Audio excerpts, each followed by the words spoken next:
Hi, everybody. This is Alicia, your AVP. I'm joined by my husband, Jack, of course. Hello. And we're doing Sympathy for the Devil novella, chapter 10. So we've come long ways with our beloved Otto and his crew and friends. Yes. So he's starting to get acclimated to realizing he's not in the era that he was in, basically. So that's why this chapter is going to be dealing with that a lot, basically. Yes. And finally, he's reacting to the like the fact that he's in this other time. What happened to his family? He doesn't know. Mm-hmm. Doesn't really realize that they weren't real. Yeah. And we do get references to a previous Orville episode where it talks about Claire and her boys when they were shuttled and how they were separated from each other. And she's using that to help teach Otto, or Adam in this case, that he's not technically with his family, even though he thought they were real. Yeah. Yeah. So yeah. So Otto or Adam is going to be still dealing with that too. Yes. Where it's like like he thinks that these guys are tricking him or drugging him or doing something to him when they're not. Right, exactly. I mean, Ed's in a very tough predicament because there's a very interesting bit of dialogue that's going to be coming up in the conference room, basically, where everybody's giving their input and everything like that. And then at the very end, one of the crew members says, I have an idea on what to do. So that's going to be interesting to see what that idea turns out to be, basically. Mm-hmm. Yeah, because at this point he's traumatized. Yes. And he doesn't know. He's still trying to figure out what's going on, while the crew is trying to figure out how to deal with him and his trauma. Yes. And they want to charge, someone want to charge him for his crimes, but they're saying, well, wait a minute, this wasn't actually real. This was in a scenario. This was in a simulator. Can we actually charge him for this kind of thing that he did? Mm-hmm. So Yeah. it's an interesting situation. Yeah. I mean, you want to charge him, but then you have to say, wait a minute, this was in the simulator. It's kind of like that episode Primal Urges where Boris he had that addiction, and then yet he still saved that one planet's race and everything like that, but yet he still had to deal with the fact that he had this virus that was infecting the ship. So it reminds me of that. So it's a very sticky situation. Very true. By the way, I like that picture of me and Bill Clinton behind you. Oh, yes, this one. Yes, right up above that is Orko. Yes, that's an animation cell of Orko from the original He-Man. Yeah. But the background is different. Jack chose a different background for that to make it pop out a little bit more. Yes. It wasn't the original background. It was just the cell. I did find the episode where it came from, and it looks like he's waving, but he's actually opening a forbidden cabinet in Man at Arms' workshop. Right. So yeah, that one looks much better to me instead of the cabinet opening instead of going. True. But But yeah, we're going to be doing chapter 10. Next month, we'll be doing chapter 11. So we're slowly moving along on this novella. We're almost finishing it up. I think the next thing we will be doing is the inked comments that Todd, the creator, came up with. He's given us Hmm. permission to do those. I'd And I like to think have we'll him be on one day too. he's Yeah. definitely more than welcome. And I think we'll do maybe some watch parties too, since we didn't do any watch parties for season 3. Since we're still waiting on the next season, hopefully, but we wait. We Yeah. wait. Yep. Yep. Yep. So Yeah. Oh, yeah. And good news in case you guys were following. PJ looks like he is somewhat reinstated on Twitter. He's going a different name on Twitter. mhm. I think it's inspirational TV with the Inspirational TV. Yeah. And then it says and Orville Nation. Um. right. Yeah. So yeah, he's I mean he's trying to contact Twitter in order to like talk about how to fix this. Right. Uh, yeah. So and he's been doing the long run. I mean, it's been what was it back in February? Yes. So March, April, May, June, July, yeah, 6 months. Yeah. Yeah, I mean, we've been married for 4 months now, and yeah, 2 months he's before. been banned longer than we've been married. Right.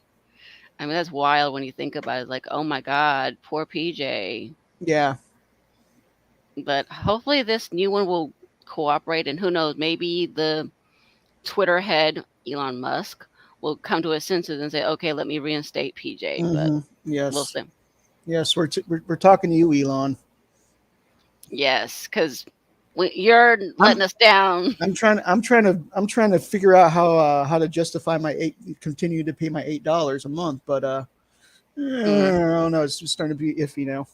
that's the way I feel too, honestly. Because I mean, I'm dealing with somebody that literally is using my Twitter name. The only thing that was different is that they had an extra A in there. I'm like, wait a minute here. And then when I told Twitter about it, they said, oh, we don't find that in terms of violations of us. Right? Yeah, that was weird. It was. But anyway, enough dawdling. Are you ready Yep, to yep. begin chapter 10? Let's go. So we are up to chapter 10. We're going to share the screen as we normally do. We're not altering the dialogue in this one too much, even though there Um, is mention, there's one thing. There's one word that I'll change, but that'll be fine. which is fine. Yeah. But yep, chapter 10, we're just, like I said, we're modifying it slightly to avoid problems from the trolls. Hmm. Alrighty. Let me put mine. Alrighty. Chapter 10. All right, I gotta get ready to do a lot of reading, folks. So get used to hear my voice. Drink up. Yeah, I drank some water. My stomach was acting up earlier, so I've been drinking water. So I gotta take my time with this. Alrighty. It was an unusual sight to see a red uniformed security guard stationed directly outside Dr. Finn's office. The interior of a Union starship was generally regarded as the safest place to be outside of a member's planet surface or an outpost. It was, however, a reasonable precaution. Claire had insisted on conducting the psychological examination free of intrusion. Adam was traumatized enough as it was. A one-on-one probe would ensure the greatest potential for progress. Adam sat stiffly on the couch directly opposite Claire, looking and feeling grossly uncomfortable in his standard issued civilian clothing. His face appeared exhausted, defeated, shell shocked. As confident as she was in her training and her judgment, Claire knew that these were nonetheless uncharted waters. The situation was unprecedented and must be treated as such, with circumspection, sensitivity, and extreme caution. There was no reason to risk accidentally contributing to the destabilization of a brain that was already appeared, poised to unravel. Recovery would be a long haul and gradual, incremental growth was the goal. I know this all must seem utterly unreal, she said to him, in the gentle, authoritative manner that made her so naturally well suited for this job. But I'm here to help guide you through this transition. Any thoughts? Any feelings? Questions? Fears? I want you to express them all. Otto glared back at her with an expression that suggested something in the vein of I would cut your throat if I had a knife. Where are my wife and child? He hissed softly, the ship's translation matrix smoothly converting the arcane German dialect into decipherable speech. It was the 10th time he had demanded an answer to the question, and although Claire understood all too well the feeling of separation from family, she recalled the experience of being isolated from her children, Ty and Marcus, while stranded on a desolate alien world after their shuttle had crashed. Her awareness that Annalise and Alger had been mere simulations colored his appeals, creating the impression of an obstinate child who insisted upon having the very same story read to him them each night. I'm I'm very sorry. I know that's painful, but you have to understand, they weren't real. Despite her legendary calm, Claire was startled as Adam leaned forward and spat at her. His saliva speckled on her cheek in the dark green of her medical jacket. You are trying to trick me. He snarled. It will not work. What have you done to them? They were part of the simulation, she answered, casually wiping off the moisture as if such attacks were a regular occurrence. How are you able to drug me without my knowledge? I promise you, Adam, you are not drugged. He shot to his feet, and Claire briefly glanced toward the security officer stationed outside. Stop calling me that. He shouted furiously, a vessel bulging and throbbing in his temple. A guy's name. My name is Otto. You believe you're under the influence of a narcotic, that this is a hallucination. Is that it? It can be nothing else. In Germany, we have experimented with such things. No doubt the Allies have as well. I promise you that you will get no information from me. I will die first. Would you sit back down for a moment? She asked gently. He glared at her, but he was too aware of the guards present and evidently had no immediate desire to engage. After a few seconds of visible internal debate, Adam begrudgingly acquiesced, though the polar glint in his eye remained targeted. Thank you. She smiled. Now, feel your hand on that cushion. Feel the couch you're seated on, the texture. Feel it? That's good. That's it. Good. Now the floor beneath your feet. Feel its hardness, its solidarity. Do any of these things seem illusionary to you? They are figments. So are you. You're in a sick bay. I'm a doctor. Even in the world you know, those things should be familiar. Start there. Use them to anchor yourself. She knew the naval vessels of the 20th century were, in a way, Old Testament patriarchs of today's faster than light starships.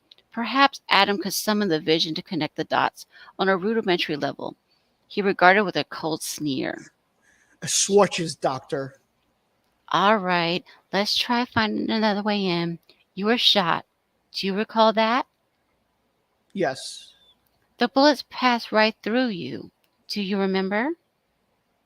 Yes. For the first time, Adam's steely resolve and self-assuredness began to show spiderweb cracks.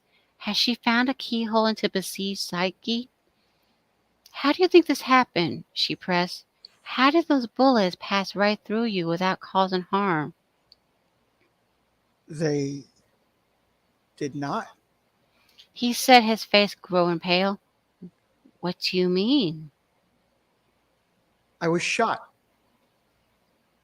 I was killed. For the first time, he looked at her without malice. In fact, much like the holographic bullets, his gaze appeared to pass right through her. I am dead.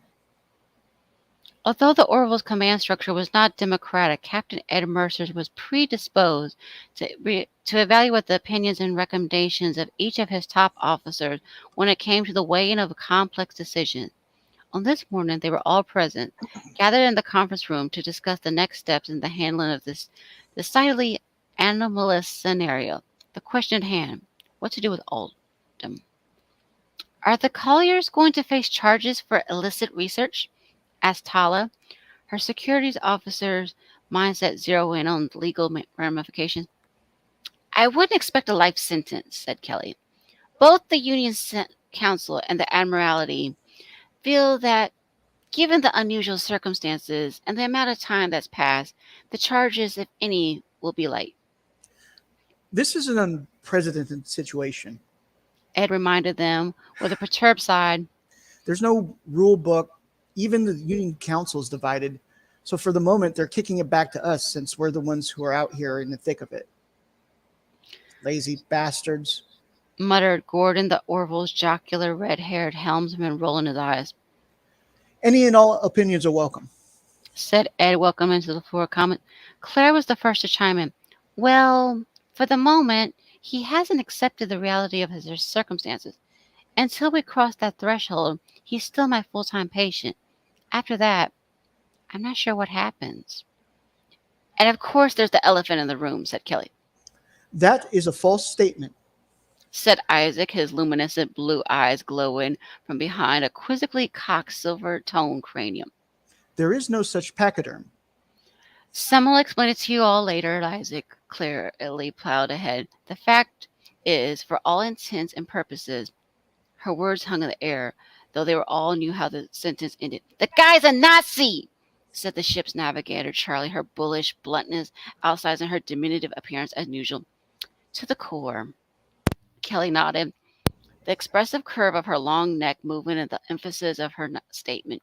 Talon Bordis, the Orville's formidable Mocklin second officer, had required a crash course in human history, but the rest of the room's biological occupants knew the context well from their school days.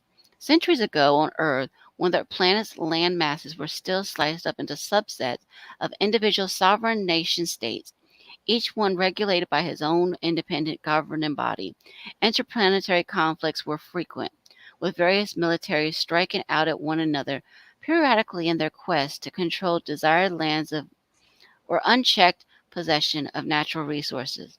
Occasionally, one of these nation states would become powerful enough to send a ripple of influence across a globe, affecting the coexistence of the planet's inhabitants as a whole.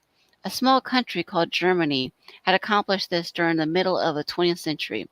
The regime had been harsh, brutal, and even genocidal in its practices. Millions of people were rounded up and exterminated because they did not meet the bizarre genetic purity standards of the nation's rulers. As far as Adam's reality is concerned, Kelly went on, he has participated in one of the most notorious massacres in Earth's history. Gordon scratched his scruffy, close-cropped orange beard with a thoughtful squint.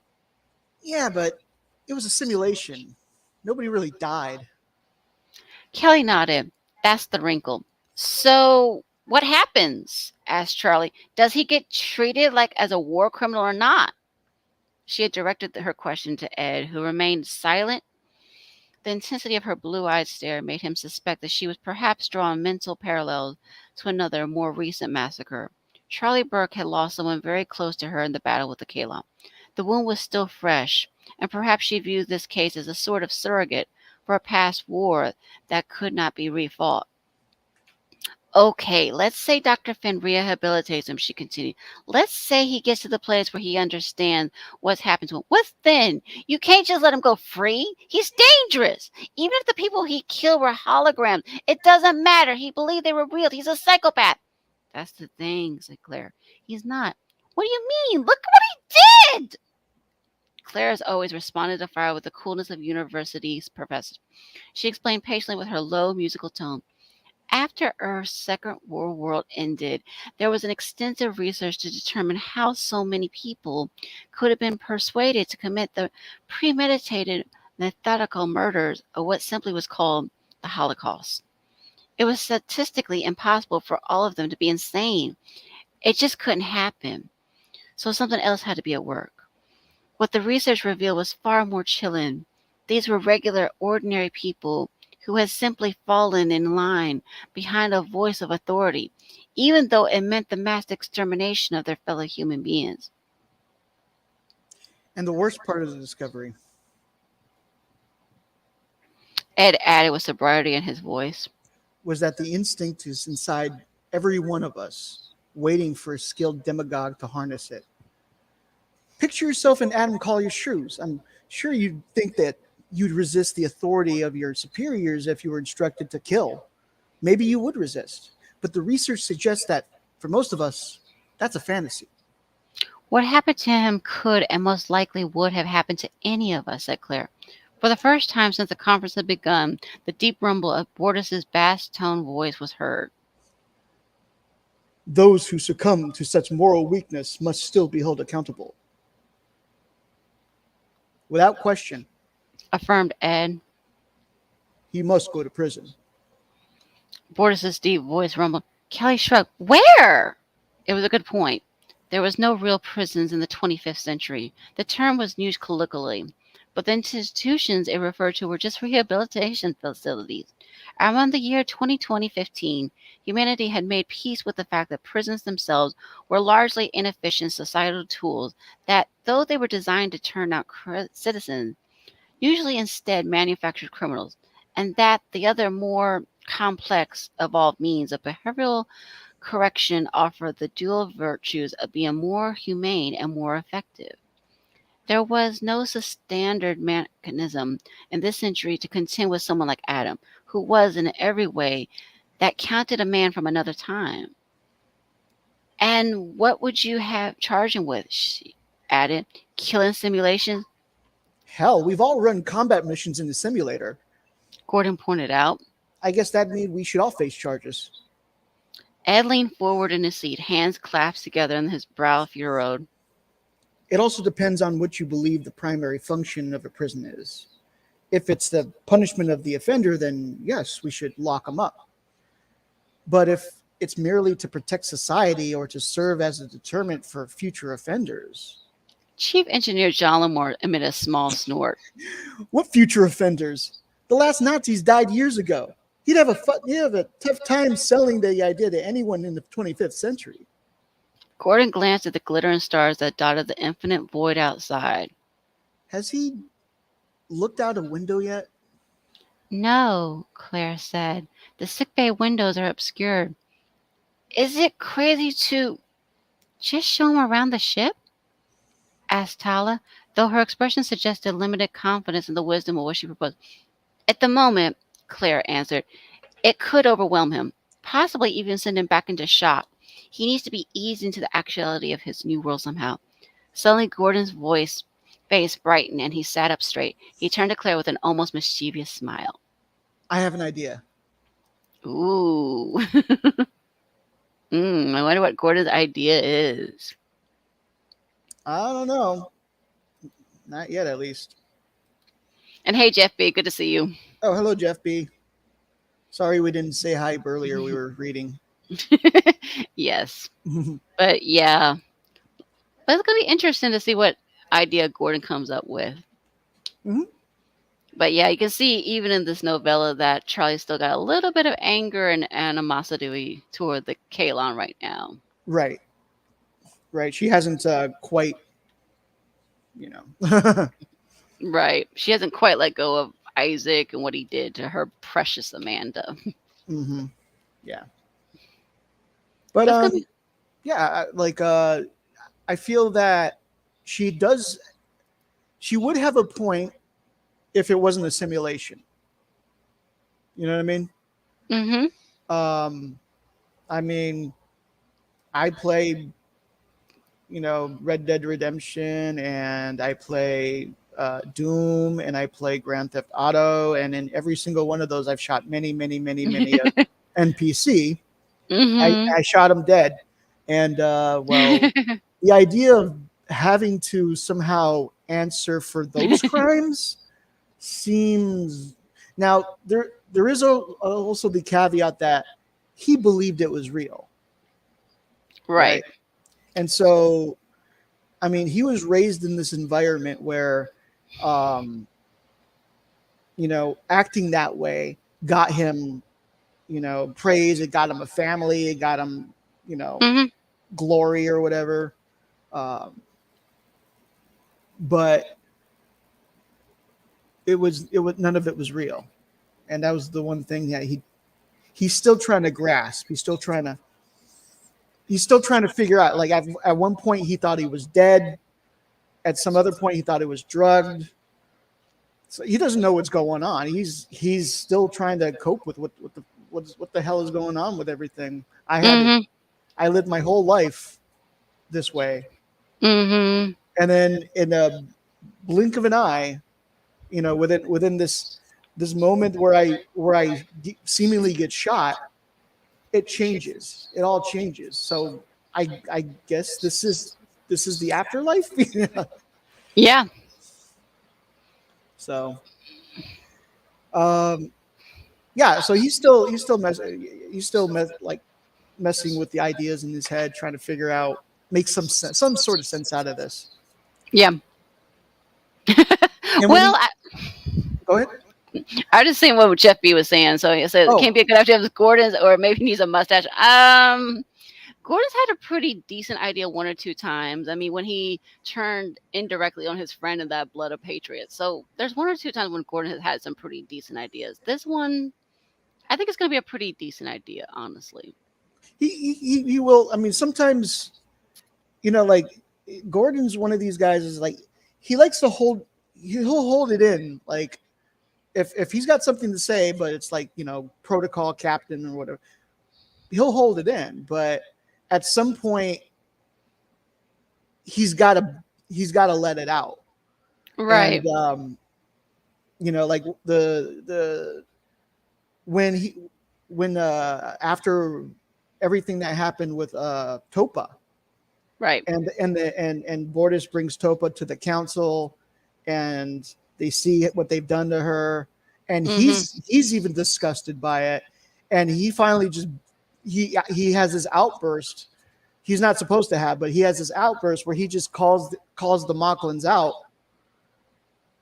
you know, Mm-hmm. and well, everybody was feeling it. He was the one who said it. Right. Exactly.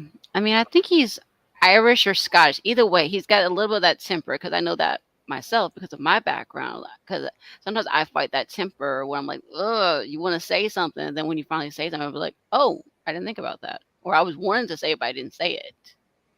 Right, right. Yeah. So yeah, and then of course Ed is just trying to figure out the most logical way to proceed with this.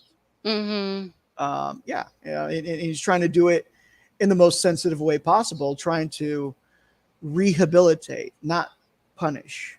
Right. Even And though the standard would to punish, though, like Charlie wants him to do, and he's like, "But for what? This was thing was sure to him it was real, but yeah, I agree, Jeff. Gordon has no filter.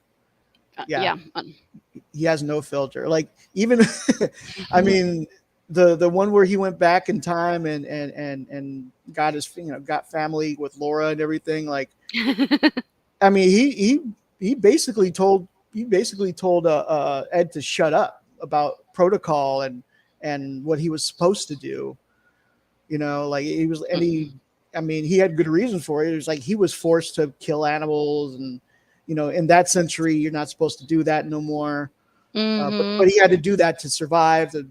So I mean, he had to really mess with his conscience in order to survive. And then for X amount of years, he was quiet, and he finally was just like, I got to do something.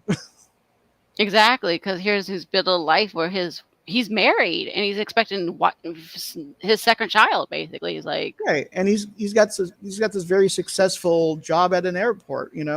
Flying yeah, jets or airplanes. I mean, he's a very successful pilot at that point. We saw that from the little bit of the obituary. He's very successful. hmm I mean, that's yeah, what he's known for.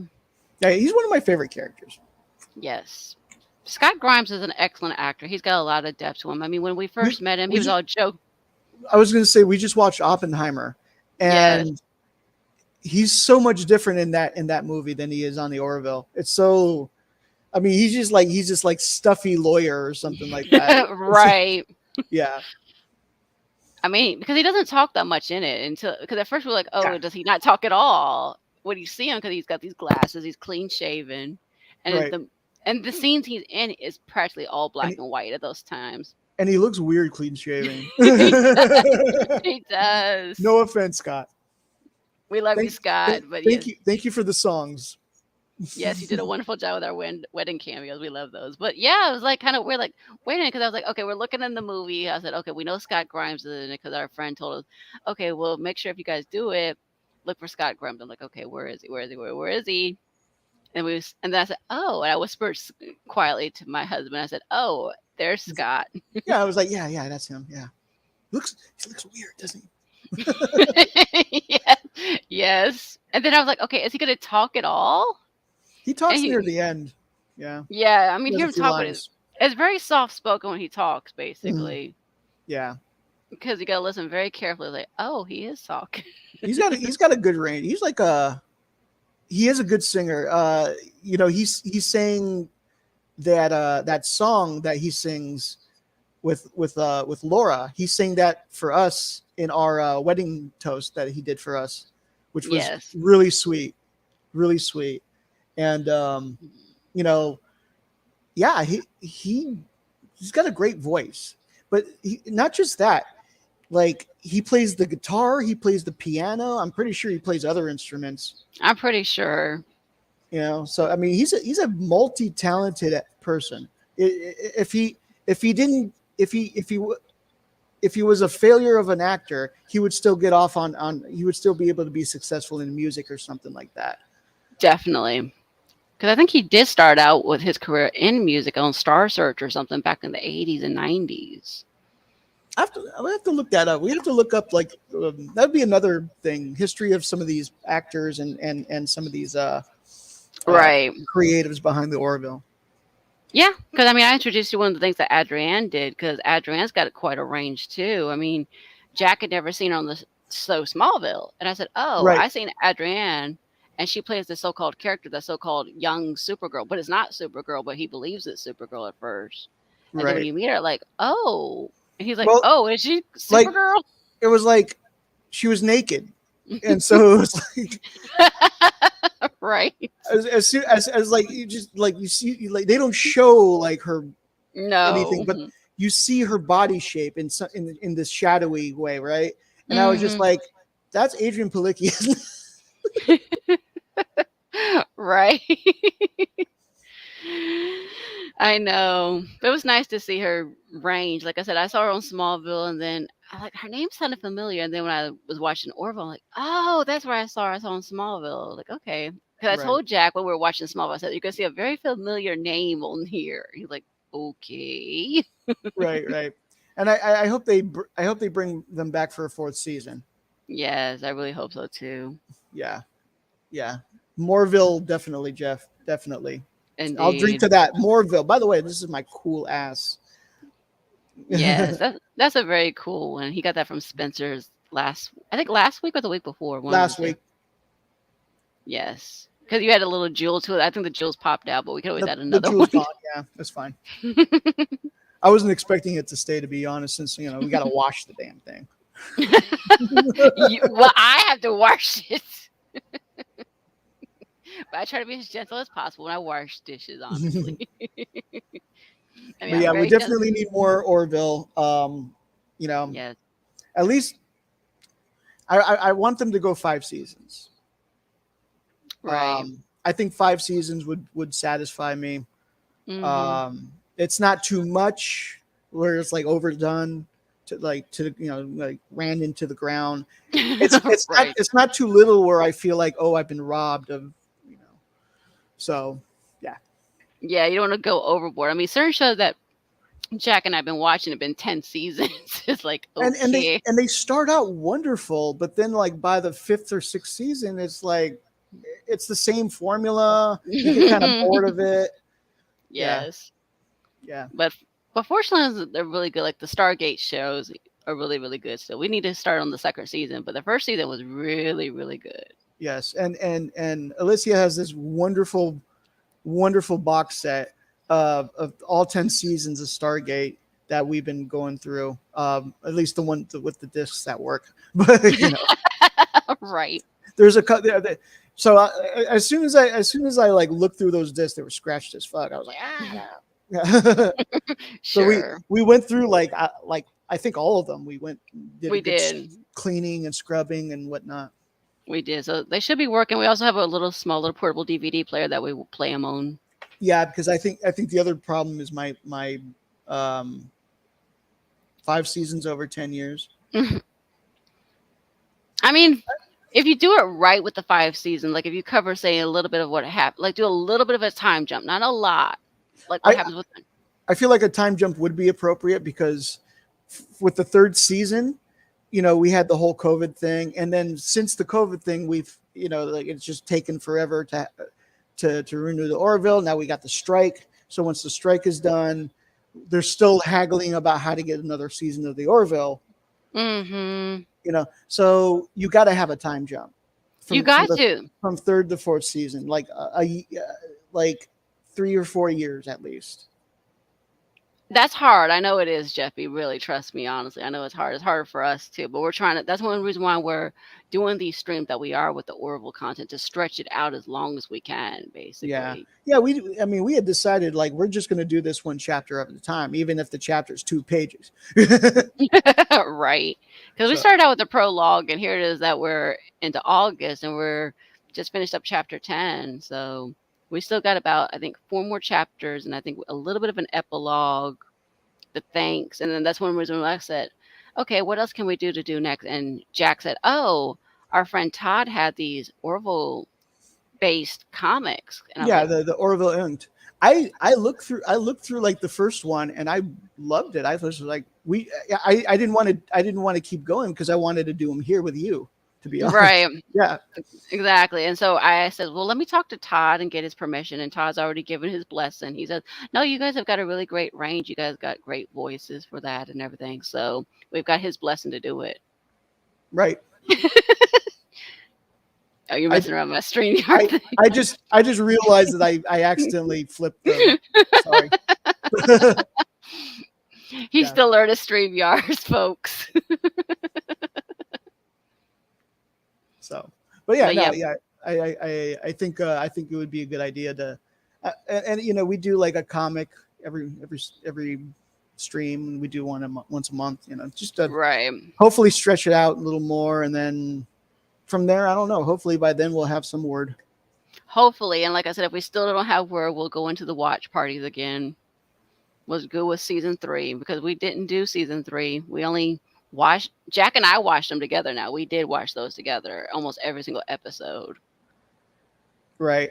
And I did get to see the premiere at the IMAX headquarters in Los Angeles. That was very fun. Mm, I got to meet the the woman who plays Claire Penny, and I also got to meet the woman who plays Charlie. I can't remember her name right now at the moment. Sorry, I apologize, but and Winters. and Winters, thank you. You're welcome. But I got to meet those two there, as well as David Goodman, and Correct. they were wonderful people. They were, I mean, even and she plays like such a hothead on the Orville, but then when she came out, she was just this big bundle of happiness. Actually, just tiny. She's a very tiny person. This tiny ball of happiness just comes out and greets us. It was so nice. Yes, I'm sure it was because you met her after you watched it, didn't you? It was after we saw the first episode, and we saw it on an IMAX screen, um, and people had a lot of questions about Charlie because this was her introduction, and as her introduction, of course, she played this like angry young woman who had lost her friend that she was in love with, uh, Mm-hmm.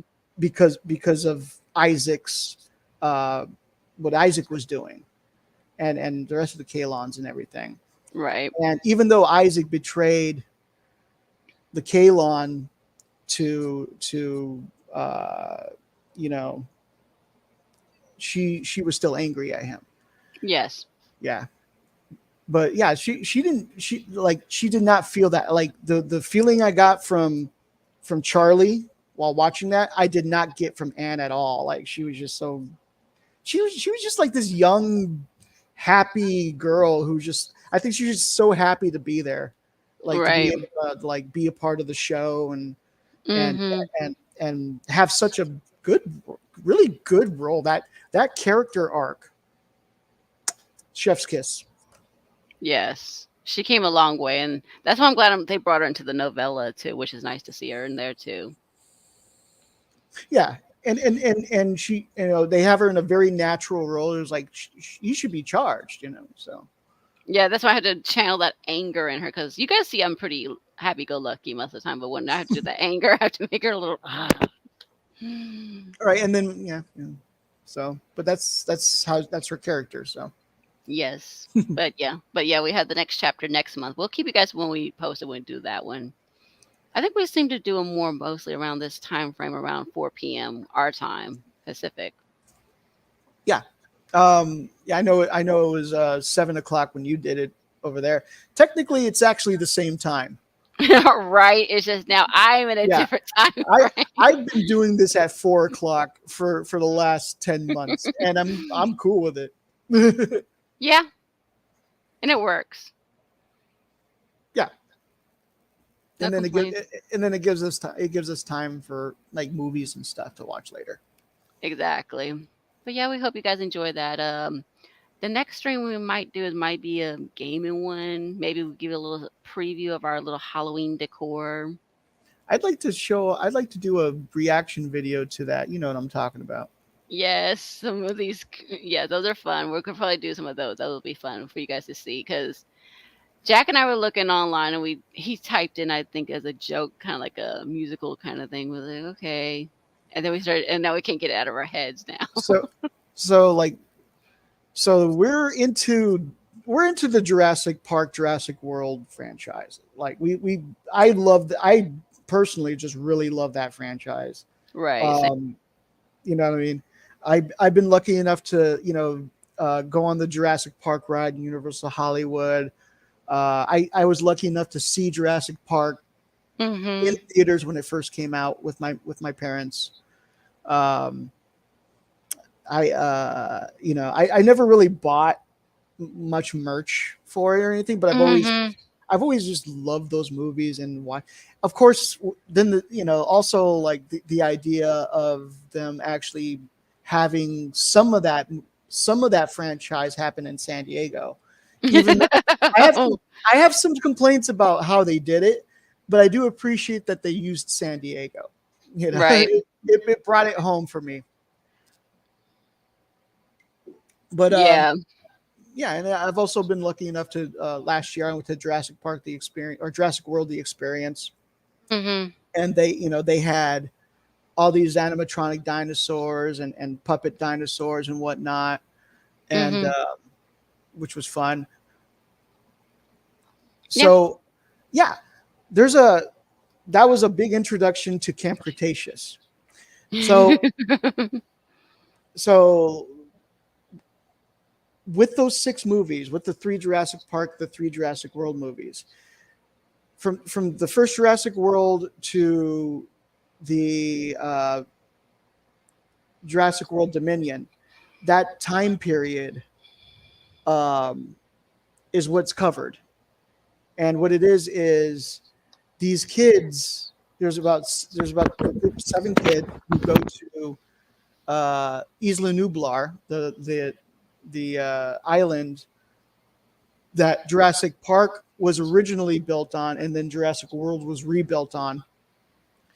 And they're there for like the opening of Jurassic World, and everything that happens in the first movie, you basically from this show you get like a perspective of what happened from the kids like in the first few seasons, and then the same thing with the second movie, Dominion or not Dominion, but Fallen Kingdom. While for the next couple of seasons after that, and so there's 5 seasons total, and this these people, they took each season and turned it into a musical, like a like a Yeah. like a 2-3 minute musical for each season, and then they yeah. So I wanted to do a reaction video to the first one. Yes. That was a very long way of saying that. And yes, the first one I really liked. The second one, I liked that they had San Diego in it, but it wasn't as good. The third one, I don't really talk about the third one.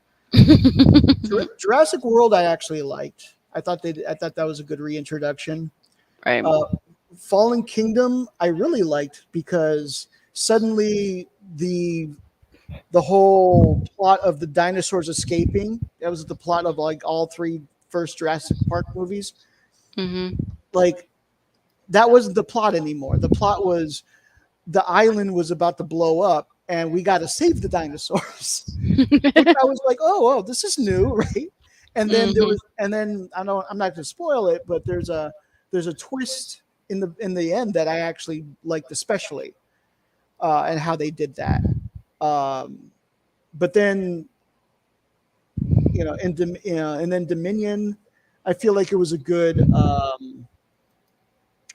call. It was a good like way to end it. Right. Yeah, they brought back the cast from the Jurassic Park movies, and they mixed them with the Jurassic World cast. Mhm. And that was good. I mean, I thought that was a good ending, and then the way they gave Rexy her send off, you know, was very good. I really love those, and as I said, like Camp Cretaceous is a companion piece to those movies. It's on Netflix, and as I said, it's about a group of kids who get stranded after um, the you know the dinosaurs escape again. Basically. Yeah, so they get stranded on this island and they have to survive. And they're all different types of people. One's a dino nerd, one's a vlogger, one's a rich kid, like a rich CEO's kid. One's this uh, ranch girl who's just like really charismatic. One's this she's very good track runner, but she's very introverted. And they all, I mean, and then one of them's a germaphobe, and Yes. they all get together and they all grow and they change throughout the in a way that feels natural. The only thing I don't feel that's natural about it is they're able to escape from dinosaurs very, very often by just running away from them. That always Yeah. bothered me, but otherwise it was a great it's a great franchise. Yeah, but we're gonna do some reaction videos to some of those, so you guys will get to see those kind of things. I mean, I've seen them multiple times. Jack has seen them multiple times. Well, she's seen them multiple times because I've been playing them multiple times. Sure, and now I get them stuck in my head now because of you, my dear. But it's all good. I like the Jurassic Park movies too. I mean, I saw the first one in theaters when I was 8 years old. I remember that, and I still love it. So yeah, Yeah. So, anyways, that's something I'm thinking about doing. yeah, that'd be the next thing we do. Probably, I don't know if we're gonna do it live or we'll just record it and then upload it and let you guys see our reactions to Well, it. yeah, I mean, it doesn't really matter what we do. So, Hey, we'll just have fun whatever we do, my dear. exactly. I'll just have fun doing it because I think that would be fun to do. Hmm. Exactly. But yeah, we'll be doing the novella for chapter 11 next month sometime. Don't know what day, but we'll keep you guys posted for sure. Hmm. But we appreciate you guys coming out, especially you, Jeff B. You've been a big support. Thank you so much. Yes, Those that were thanks for catching coming, Jeff. those catching the replay, hope you enjoyed this. We look forward to seeing you hopefully on our next live stream. We miss you guys. We know who you're talking to, Chloe. That's one of you. But I know you're having a good time with your boyfriend, so you have a good time with him. We'll see you next stream, hopefully. So yeah, have a good rest of your day, guys. Borta says goodbye. I was wondering where that went. I used this when I did when I did my Bortus. I like actually like put it up to the camera. Like, then you must go to jail. That's clever.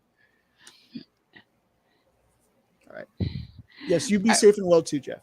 yes, you as well, our friend. We take care. And renew the Orville. Hopefully soon we'll get word. Renew the Orville, yes, of course. To renewing the Orville.